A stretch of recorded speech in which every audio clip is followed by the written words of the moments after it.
Yo les gens, j'espère que vous allez bien, je vous retrouve aujourd'hui pour une nouvelle vidéo dans laquelle on va enfin pouvoir parler du prochain jeu de la licence The Crew, puisqu'hier il y a eu un reveal un petit peu en mode surprise, puisque il y a un premier trailer qui a été diffusé le 31 janvier à 18h, et ce reveal là a été annoncé à peine la veille sur les réseaux sociaux, c'est-à-dire même pas dans une conférence ou dans une publicité ou quoi que ce soit, donc ça fait ultra plaisir de voir que ce The Crew va sortir. Je vous avoue que j'avais quelques doutes par rapport à la sortie de ce jeu. Alors effectivement, je travaille pas chez Ubisoft, j'ai pas forcément d'informations d'insider de ce côté-là, surtout qu'ils gardent beaucoup d'informations vraiment secrètes. Mais vu les dernières news qu'on entendait à propos d'Ubisoft, comme quoi la boîte allait pas forcément super bien, et qu'il y avait pas mal de titres de jeux qui avaient été annulés, je craignais que The Crew fasse partie justement de ces licences annulées. Mais non, voilà, la licence a été maintenue, et franchement, ça fait hyper plaisir de voir ces images, de voir que The Crew va continuer, et que c'est toujours d'ailleurs développé par Ivory Tower, qui, je vous le rappelle, ont quand même fait un gros taf sur The Crew 2, sur le jeu de base évidemment, mais aussi et surtout sur le suivi du jeu, puisqu'actuellement on est dans la 5e année du suivi du jeu The Crew 2, ce qui est quand même assez exceptionnel pour un jeu de ce style-là. Donc dans cette vidéo, ce que je vous propose, c'est d'analyser un petit peu ce trailer et puis de parler de quelques petites informations que j'ai pu choper à droite à gauche concernant ce prochain The Crew. D'ailleurs, sachez que le prochain jeu de la licence ne s'appelle pas The Crew 3, mais The Crew Motorfest. Rappelez-vous, il y a quelques mois, je vous avais parlé justement d'un projet qui s'appelait Motorfest chez Ubisoft. Il n'y avait pas vraiment d'informations claires et précises, mais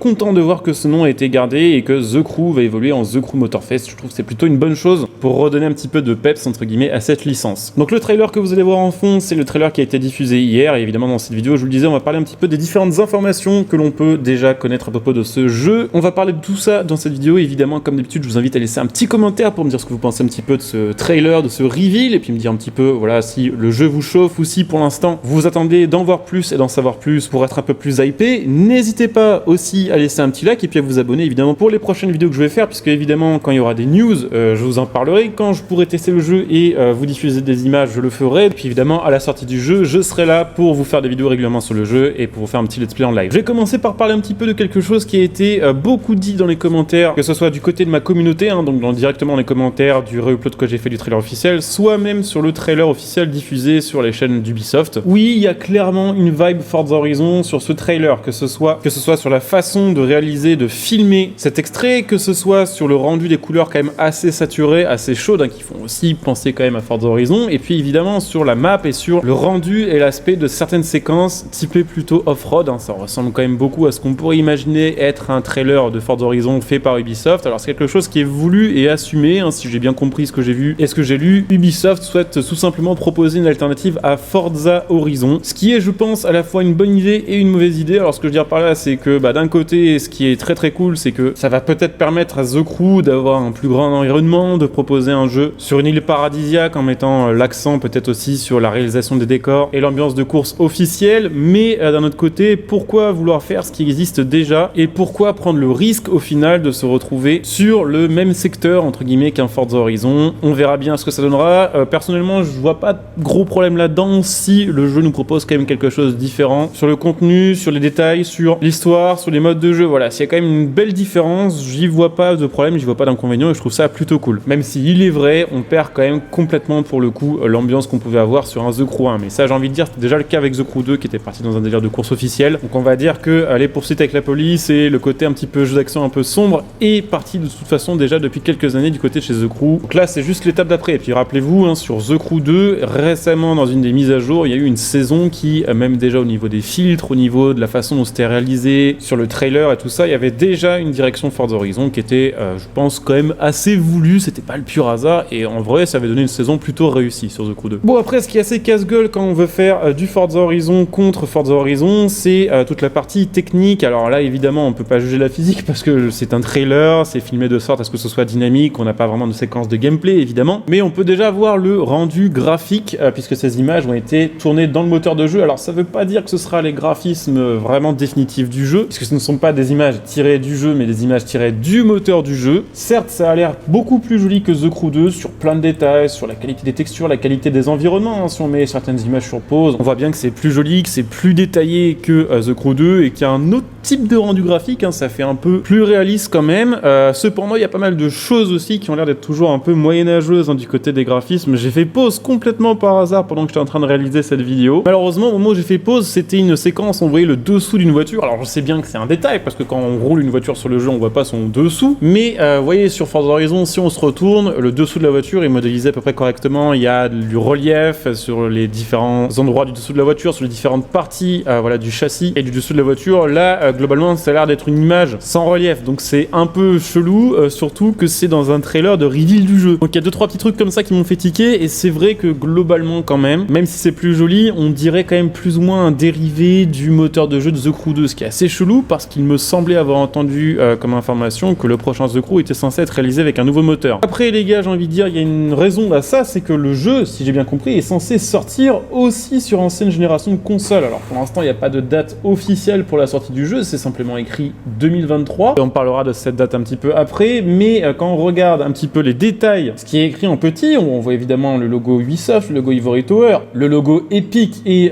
Ubisoft, hein, ce qui semble vouloir dire que le jeu sera dispo sur 2 plateformes en téléchargement sur PC, mais on voit aussi PS5, Xbox Series et surtout PS4 et Xbox One. Ce qui veut dire quoi? Ce qui veut dire que le jeu a aussi été pensé pour tourner sur ancienne génération, ce qui veut dire que globalement il y a quand même des chances que les anciennes générations de consoles brident le rendu graphique de ce prochain The Crew, qui est quand même assez dommage, surtout lorsque l'on voit que la concurrence, justement du côté de chez Forza pour le prochain Motorsport et aussi par exemple du côté d'Electronic Arts avec Need for Speed, ont lâché les anciennes générations de consoles. Alors c'est un bien et un mal, c'est un bien dans le sens où ça permet d'avoir une plus grande base de joueurs, puisque ça permet de ne pas exclure les gens qui sont restés sur PS4 et sur Xbox One pour des raisons financières ou parce qu'ils trouvent que pour l'instant c'est trop compliqué d'avoir du stock sur une nouvelle console. Mais pour le coup, tous les gens qui sont passés sur nouvelle génération ou qui s'attendent justement à avoir enfin des vrais jeux next-gen peuvent être un petit peu déçus. Donc on verra un petit peu ce que ça donne sur le jeu final. Est-ce qu'il y aura une version PS5 par exemple qui sera plus jolie que la version PS4? Est-ce que les versions PC ont droit à un traitement particulier? Pour l'instant, il est un petit peu trop tôt pour parler de ce genre de choses. En tout cas, clairement, les anciennes générations de consoles sont mentionnées. Et mentionné aussi une période pour la sortie du jeu, 2023. Alors bon, c'est du 2023 par Ubisoft, hein. C'est probablement du coup entre maintenant et fin 2024 que le jeu va sortir. Il y a eu pas mal de reports chez Ubisoft. Ce qui veut pas dire que celui-ci sera aussi reporté, mais quand on va dire on n'a pas vraiment de date de sortie fixe, on peut s'attendre quand même à ce que le jeu soit repoussé de 3, 6, 9 mois ou même d'un an. Sachez que le développement du jeu est quand même bien avancé, puisque de toute façon il y a des playtests, hein, il y a un programme Insider qu'ils ont largement mis en avant, qui permettra à certains heureux élus de pouvoir tester le jeu en avance. Il me semble des phases de playtest qui commencent dès le mois de février, donc au final dans quelques jours à peine. Ce qui veut dire que clairement on en est quand même très très loin dans le développement, ce qui est quand même une bonne chose. Bon, qu'est-ce qu'on sait d'autre? On sait que ce jeu ne se passera pas aux États-Unis. C'est vrai que The Crew 1 et The Crew 2 se déroulaient aux États-Unis, ce qui était plutôt cool, mais ce qui faisait un petit peu doublon effectivement avec The Crew 2 qui proposait au final plus ou moins la même map que le 1, mais avec un rework de certaines choses. Donc c'est vrai que pour The Crew 3 ou The Crew Motorfest, on pouvait s'attendre à autre chose. Oui, il propose autre chose, mais ça va faire un petit peu doublon avec un autre jeu, et je vais vous expliquer un petit peu pourquoi. C'est que le jeu The Crew Motorfest se déroulera sur l'île d'Oahu, qui fait partie de l'archipel d'Hawaï. Et si je dis pas de conneries, Test Drive Limited 1, qui est sorti il y a longtemps maintenant, hein, au début des années 2000, se passait aussi sur cette île, l'île d'Oahu, dans l'archipel d'Hawaï, et était déjà à l'époque réalisé à l'échelle 1/1. Et ce qui est assez marrant, c'est que les gars qui ont bossé à l'époque sur ce jeu-là, eh bien certains de cette équipe-là sont maintenant des gens qui travaillent chez Ivory Tower sur The Crew. Donc, à quoi peut-on s'attendre? Niveau map, on peut s'attendre à une map quand même assez grande qui, on peut l'espérer, respectera les proportions de la vraie île d'Oahu, hein, qui sera modélisée à l'échelle 1/1, avec des graphismes largement retravaillés et un niveau de détail bien plus élevé que celui de Test Drive Limited 1. Au final, je sais même pas pourquoi je compare, à part que je trouve ça quand même marrant que la même équipe bosse sur la même map au final qu'il y a 20 ans dans un nouveau jeu. Et je pense qu'on est quand même nombreux à avoir remarqué ça, et je pense qu'on sera quand même assez attentif quand le jeu sortira à faire des petites comparaisons entre Oahu sur TDU1 et Oahu sur The Crew 3. Ce qu'il faut savoir, c'est que la map de Test Drive Limited 1 fait quand même aux alentours des 1500 km², donc on n'est pas sur une petite map. C'est un peu plus petit que la map de The Crew 2, c'est pas les États-Unis entiers forcément, mais 1500 km² c'est déjà beaucoup, et si graphiquement ça tient la route, si c'est plus détaillé que ce qu'on avait sur The Crew 2, si ça fait un peu moins brouillon et un peu moins fouillis sur certaines zones, je pense que ça peut complètement matcher. Voilà, une map un peu plus petite mais beaucoup plus détaillée. En plus, une map quand même assez sympa, hein. Oahu, c'est Hawaï, je pense que la plupart d'entre nous on n'ira jamais, et que ça reste une destination qui, je pense, globalement fait quand même très paradisiaque. Donc clairement vraiment hâte de pouvoir y jouer. Alors il y a déjà quelques véhicules évidemment qui sont officiellement confirmés sur ce jeu-là. On a pu en voir évidemment quelques-uns dans ce trailer, comme la Lamborghini Sian, le Ford Bronco aussi, et puis le Lamborghini Urus qui était très demandé, hein, si je dis pas de bêtises, sur The Crew 2. Alors pour l'instant on n'a pas vu de moto, on n'a pas vu de bateau, on n'a pas vu d'avion, mais c'est quand même très probable que ces différents véhicules reviennent sur le prochain The Crew, puisque le prochain The Crew s'appelle Motorfest et pas genre juste Carfest, ce qui semble indiquer que comme sur TC2 au final on pourra conduire plusieurs types de véhicules du moment que c'est un moteur en gros, hein. Donc voilà, niveau voiture on peut s'attendre à peu près la même liste que The Crew 2 avec des nouveautés. Au final c'est à peu près ce qui s'était passé pour The Crew 2 par rapport à The Crew 1, avec quelques modèles manquants mais d'autres rajoutés à la place. D'ailleurs en revisionnant le trailer je m'aperçois qu'on voit aussi furtivement une petite Shelby Cobra, ce qui fait quand même plaisir, hein. Perso c'est une de mes voitures favorites IRL, donc je suis plutôt content de la retrouver sur le jeu. Et puis aussi dans la liste des détails, hein, qu'on peut voir pendant ce trailer, on peut voir le festival de loin avec une piste un peu typée looping. Alors c'est censé ressembler au M de Motorfest, mais ça veut peut-être dire qu'on va retrouver aussi des maps, des circuits modifiés comme ce que l'on avait sur Motorflick sur The Crew, avec des épreuves un peu originales. Voilà, The Crew 2 avec des loopings, avec des sauts, avec des modes de jeu on va dire un peu alternatifs. Par rapport à la physique on peut pas dire grand chose puisque ce serait trop compliqué de se prononcer lorsqu'on n'a pas testé le jeu tout simplement, mais il est vrai que on a pu voir quand même les voitures un petit peu bouger dans ce trailer là, on a pu voir notamment quelques petits drifts et ça a l'air plus clean et plus logique que la physique de The Crew 2. Donc encore une fois c'est peut-être un trailer qui est pipoté de A à Z, on n'en sait rien, c'est pas vraiment des images en jeu mais des images du moteur de jeu, donc on peut pas vraiment affirmer ça à 100%, mais globalement ça a l'air d'être un peu plus sérieux au niveau du pilotage et un peu plus réaliste que sur The Crew 2, ce qui est à mon avis aussi une bonne chose. Donc pour l'instant pas grand chose à dire de plus sur ce jeu. Donc pour résumer, graphisme amélioré, jeu qui sort en 2023 sur nouvelle génération de consoles, également sur PC et sur ancienne génération, ambiance de la Forza Horizon, et puis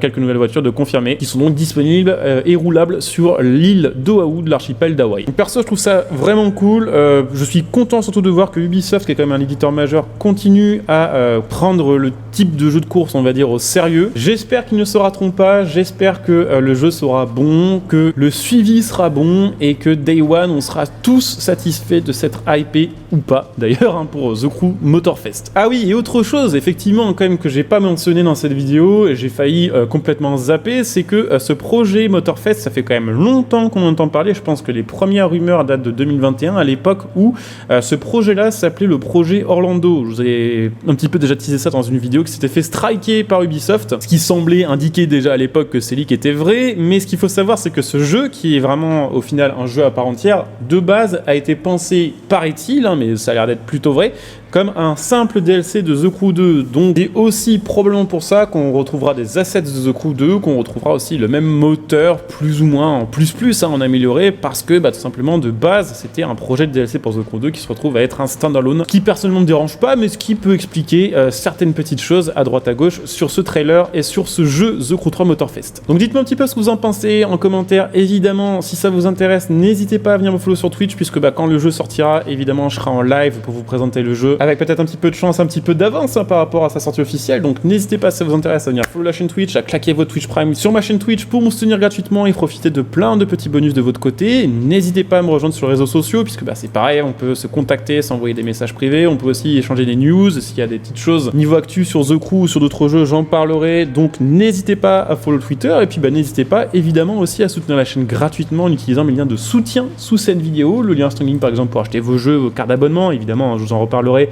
quand The Crew 3 sortira, mais il y a de fortes chances qu'il soit dispo sur Instant Gaming à un prix bien plus faible que sur les stores officiels. Vous pouvez utiliser évidemment mon lien matériel.net pour acheter votre matos gaming, votre config PC, voilà, tout ce qui vous intéresse à ce niveau-là. Et puis bien sûr, si ça vous tente, vous pouvez aussi devenir des soutiens de ma chaîne via le bouton rejoindre sous cette vidéo, ce qui vous fera profiter de plein de petits bonus et ce qui soutient la chaîne sur le long terme. Donc n'hésitez pas à jeter un petit coup d'œil, je vous dis à très bientôt pour une nouvelle vidéo. Bon jeu à tous, ciao.